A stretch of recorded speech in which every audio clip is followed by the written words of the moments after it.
Hey, so today's topic is stress. And stress is actually something I've come to love. And I'm sure right now you think that's totally crazy. I used to think it was crazy too. Um, I don't remember exactly when I started to hate stress or when I started to realize that my life was often run by stress. But, you know, I've got perfectionist tendencies. I was always somebody as a kid and as a teenager who thought that I needed to do and give 100% of something. And if I didn't get an A or perfect grade or whatnot, I thought I'd failed.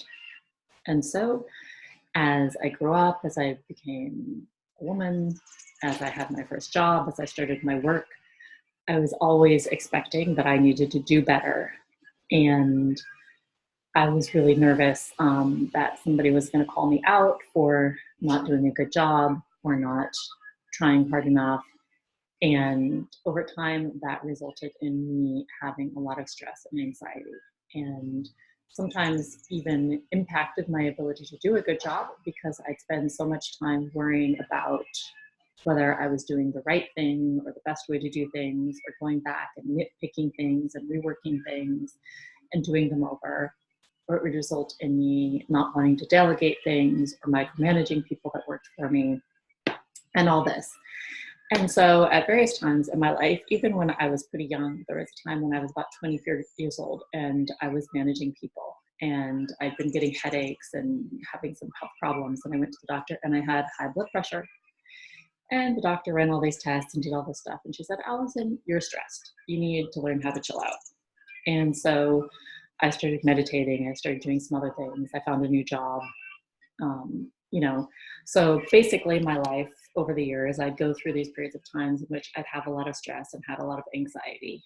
And one of the first sort of big changes that happened was in 2014 actually. I read The Gift of Imperfection by Brené Brown. And although it didn't really hit me for another couple years, really what the gift of imperfection was, I started to understand that by trying to always do things perfectly, I was actually sort of setting myself back. But I still hadn't made the connection to stress or to anxiety at that point in time. And so it was last year when I started studying positive psychology, and I was suddenly introduced to this idea that stress does not mean that there's something wrong with us or that we're doing something wrong.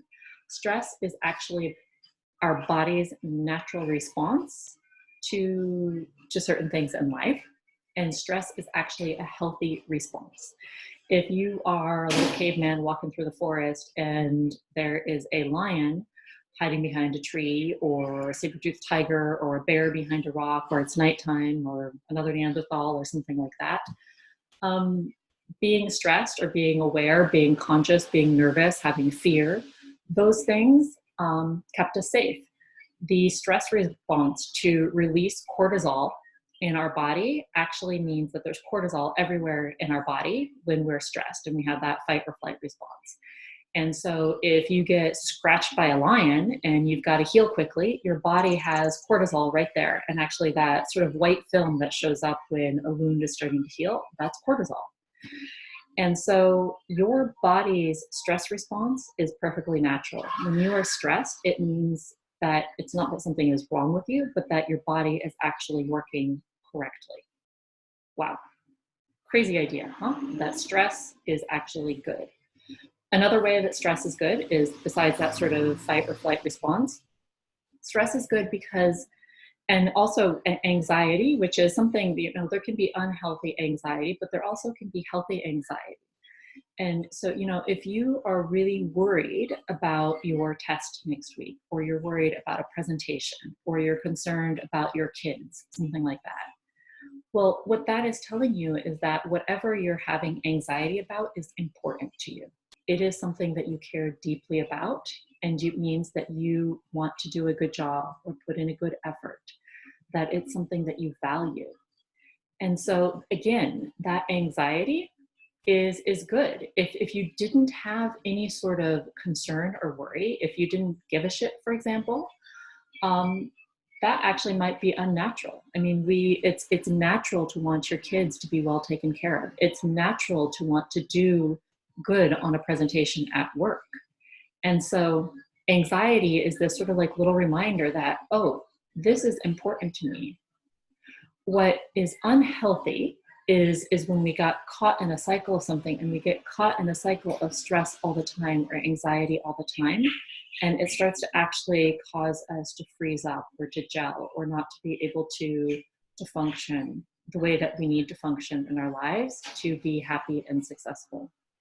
And so what happens is that we live in a society in which there are always triggers. You know, if you are driving down the highway in traffic and people are cutting you off, it's kind of like there's a lion behind every corner, or a bear behind every rock. And so same thing, you know, when your boss is continually pushing things, or when your kids are showing up and, you know, you've got work and you've got this and you've got that and you've got to take care of the house and you got to pay the bills and you do all these things. We have kind of like all these little triggers that are triggering us all the time. They're triggering that cortisol response. And so we end up feeling stressed, and then we end up feeling anxious. And then we sort of get in the cycle of it, and then we can't sleep, and then we're tired, and then we get ego depletion, and then we yell at our kids, and then we're mad at ourselves, and we get caught in this cycle. And so we think then that something is wrong with us. But there's not really anything wrong with us. Our body is reacting the way that it was designed, the way it evolved to react. And recognizing that gives us some freedom. It gives us an opportunity to sit back and say, okay, so if my body is doing what it should be doing, why do I feel like shit? Or why do I feel stuck? Or why can't I seem to break this cycle? And so that gives us an opportunity to open up and reflect. And so there's some different ways we can do that. We can say, okay, where in my life am I getting stuck? Where am I getting this anxiety? You know, what are these things that are causing problems? And sometimes it's coming because something that we value really deeply, we don't feel like we're able to live up to those values. Or sometimes it's because there's something that actually we don't value, but we think that society or a boss or somebody told us, keeping up with the Joneses, that kind of thing, that we should be doing something. And so we're forcing ourselves to do something that we don't enjoy or that we don't value. And so taking the time to reflect and just to start by noticing when we do things, and to recognize that can help us get to that next level, and to notice what is it that's causing our stress? What is it that is causing conflict in our life? And from there, then we can go in and start to come up with solutions, to come up with little interventions, to come with tools, to come up with tricks. But basically that awareness builds in the opportunity for us to step back and to start making some choices. And that's incredibly freeing. And that is one of the major parts of becoming you. And why I created this program is to help us break this cycle of always feeling that we need to do something else or be something else, or that we're not good enough as we are.